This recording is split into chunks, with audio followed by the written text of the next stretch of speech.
આત્મહત્યા કરી નથી, કરવી પડી, મજબૂરી હતી મારા દીકરાની. એ કોઈ વાતે બદલી માટે એને કેટલો પ્રયાસ કર્યો પણ એને કોઈ બદલી ન કરી દીધી. રીનાબા ગોહિલ છે. મારા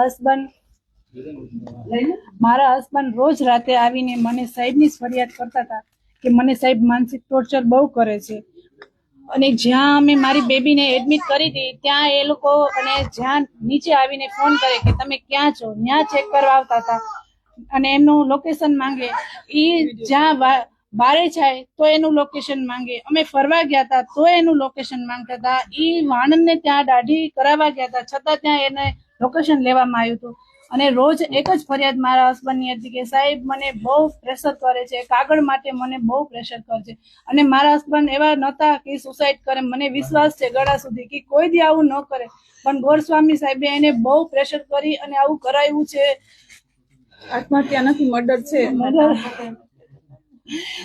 આપણા કેટલા દરબારોને સાહેબે બદલી કરી નાખી છે તાત્કાલિક 24 કલાકમાં. અચ્છા બેન, તો આ મેડલ અમથું નહીં મળ્યું હોય. મારા દીકરાને આટલા વર્ષની સર્વિસ, મારા નાના છોકરા રખડાવ્યા, અમે ગઈઢા મા બાપ છીએ એના.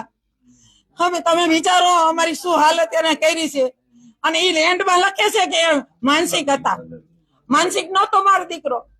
હું તમને બતાવીશ એની ફાઇલો ડોક્ટરની, તમ તાર માગશો તો. મારા દીકરા ઉપર બહુ ટોર્ચર કરીને મારા દીકરાનો જીવ લીધો. પછી તમે આમ કરો છો ને તેમ કરો છો ને ખોટો ખોટો ત્રાસ દેતો હતો.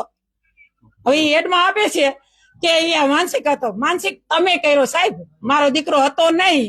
આટલા વર્ષની સર્વિસ. આ મેડલ જુઓ તમે મારા દીકરાનું. અને હરેક જગ્યાએ જઈને તાલુકામાં બધાય પૂછો કે મારા દીકરાએ કામ શું કર્યું છે. ઓકે ઓકે હાલો.